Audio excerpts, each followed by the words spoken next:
Tak dnes sme tu opäť, ja v štúdiu vítam pána doktora Štefana Harabina. Dobrý deň. Dobrý deň, pozdravujem všetkých vašich divákov, aj poslucháčov, aj vás. Ďakujem.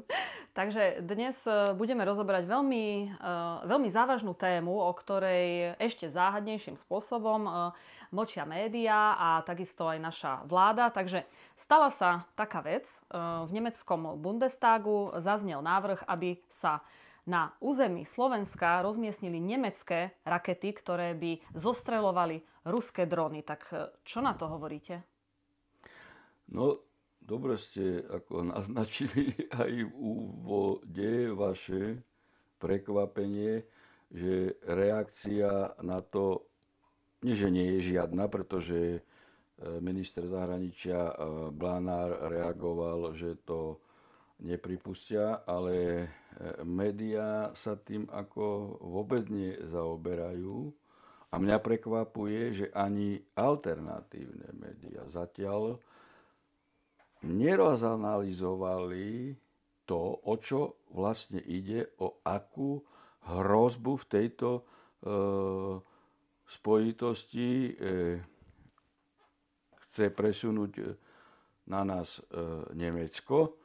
Ale je desivá pre mňa reakcia bývalého premiéra, ináč známeho vojnového štváča, ktorý iba vďaka pasivite Čižnára, bývalého generálneho prokurátora, nebol trestne stíhaný za to, že v roku 1999 v marci otvorili vzdušný priestor na vraždenie Srbov bez rozhodnutia Bezpečnostnej rady. Čižnár, hoci som podal trestné oznámenie priamo na Dzurindu a spol, odmietol toto trestné stíhanie. A ten istý Dzurinda, je to bývalý premiér. Čiže to nie je ako hoci kto. Sa s týmto návrhom stotožňuje a vyzýva, pani redaktorka, vyzýva na jeho realizáciu. Veď to je dačo strašné. No práve to je tá hrozba. To je dačo strašné, veď tu ide o trestnú činnosť.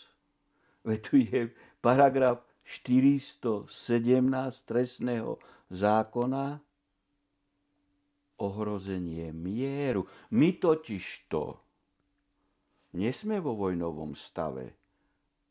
S Ruskom. I keď sme dodávali zbranie a tak ďalej, provokovali peniaze, aj cez súkromné firmy, aj za vlády pána Fica. Ale nie sme vo vojnovom stave.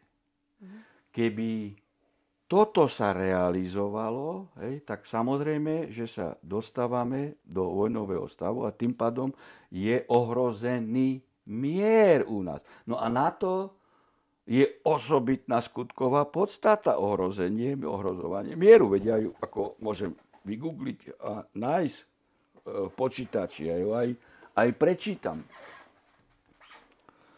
Sekundu, áno. No.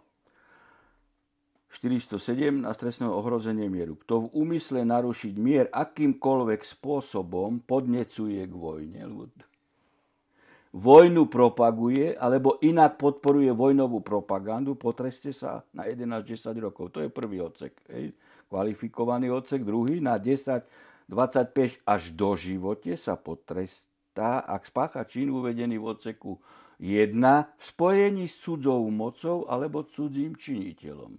Nejde o spojenie Dzurindu s cudzím činiteľom, poslancom nemeckého Bundestagu a tam by sa našli aj ďalší cudzí činiteľia u Dzurindu, keby sa dôsledne, alebo ako člen nebezpečného zoskupenia alebo za krízovej situácie. Čiže minimálne podľa písmena A spojení s cudzou mocou.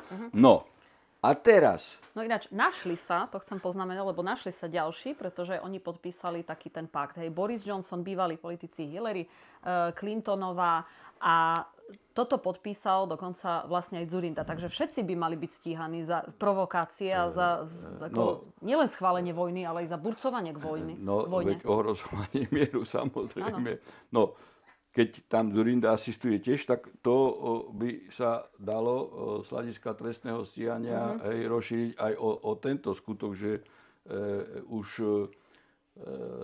lebo každý skutok môže byť aj pokračujúci, má samostatné čiastkové akty. Hej. No, tak napríklad to by bol prvý čiastkový akt tam a teraz v spojení s týmto nemeckým poslancom. No a preto vysvetľujete, že nikto s tým nič nerobí.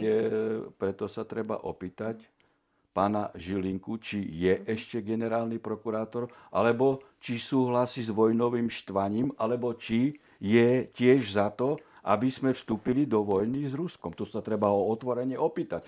Keď ho nezačne trestne stíhať, tak on sám pácha trestnú činnosť zneužívania pravomoci verejného činiteľa omisívnym, pasívnym spôsobom.